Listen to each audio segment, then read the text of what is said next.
If you can understand why intimacy feels hard, if you can explain your attachment style, if you know your own triggers, but your body still tightens, still pulls away, still goes numb, this video is for you.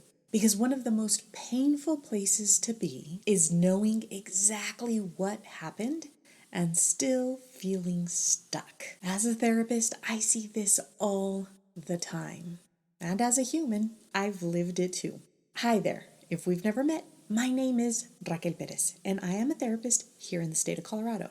Insight, it is powerful, but insight alone doesn't heal intimacy. And today, I want to talk about why and what actually begins to shift things. Understanding lives in the mind, but healing intimacy lives in the body. You can intellectually know my partner isn't my ex. This relationship is stable. I'm safe now. They aren't trying to hurt me. And still feel tension in your chest. Still feel your stomach drop. Still feel your body bracing. That's not failure. That's biology. The nervous system, it doesn't update through information. It updates through experience. Think about it this way. Your mind processes in language. Your body processes in sensations. When hurt happens, the body encodes contraction, vigilance, guarding, numbing, pulling away. And those patterns, they don't dissolve just because you understand them. Insight brings awareness. Embodiment brings change. And embodiment requires something slower. Repeated experiences of safety. This is where self-blame often creeps in. I should be over this by now. I've done the therapy. I've read the books. I know better. But knowing isn't the same as feeling safer. You're not stuck because you're resistant. You're stuck because your body hasn't had enough safe experiences yet. When intimacy was once paired with betrayal, rejection, emotional inconsistency, criticism, abandonment, shutdown, the nervous system, it learned closeness equals potential pain. And that equation doesn't disappear overnight. Even when your partner is kind, even when you want connection, even when everything logically makes sense. I personally learned my own patterns long before my body softened. There was a season where I could articulate exactly what was happening and still feel the contraction, still feel the freeze. That gap between knowing and feeling can be so incredibly frustrating. But that gap is not proof that you are broken. It's proof that your body is protective. And protection relaxes through safety, not through pressure. This is the part that truly transforms intimacy. Not insight, not effort, not pushing through. Safety is what teaches the nervous system. I can soften here. I can stay present. I don't have to brace. And safety isn't one big breakthrough moment. It's repetition.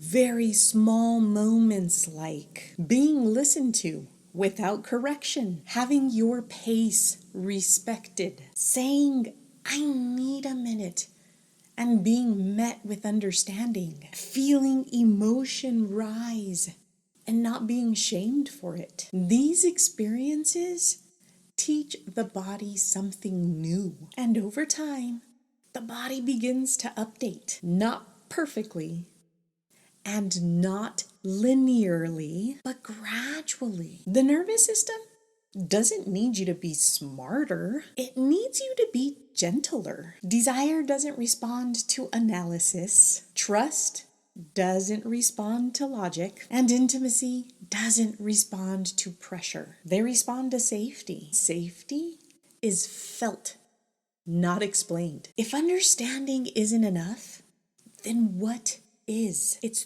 three things. One, compassion instead of criticism. When tension shows up, instead of, what's wrong with me? Try, of course my body is trying to protect me. That shift alone lowers threat. Number two, slow down. Healing intimacy requires pacing, not rushing to fix, not performing closeness, not overriding discomfort. Slowing down tells the body we're not in danger. Three, repeated embodied safety. This might mean pausing during intimacy when you notice contraction, naming sensations without judgment, staying present with emotion without abandoning yourself, working with a therapist who helps you regulate in real time. In my experience, especially in couples work and sex therapy, this is where the real shift happens. Not when people understand these patterns, but when they experience something different, when those patterns are active. And for some people, modalities like ketamine-assisted therapy can also help loosen rigid protective loops, not by bypassing the body, but by allowing the nervous system to experience safety without its usual intensity of guarding. But even then, integration and safety are what makes the change stick. If you understand your patterns and still feel stuck, I want you to hear this clearly. You are not behind. You are not failing. You are not doing healing wrong. Your nervous system is simply waiting for enough safety to believe that the present is different than the past. In the paired meditation for this video, we're going to move out of explanation and into experience. We're not analyzing intimacy. We're helping your body feel supported. Because when the body feels safe, insight finally has somewhere to land. I've also linked the worksheet for this series in the description down below.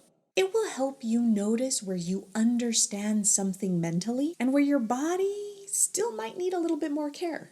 Take your time with this. Understanding is the doorway and safety is the path. If this conversation resonated, I've created a free booklet called Sacred Spaces. It walks you through how safety works in the nervous system and how to begin building it gently within yourself and in your relationships. There's no pressure, no fixing, just space to reconnect. You can find all of the free resources in the description below. I am really honored to walk alongside you in this healing journey with so much gratitude and appreciation for allowing me to be in this space with you. That is all I have for today. And until next time, bye for now.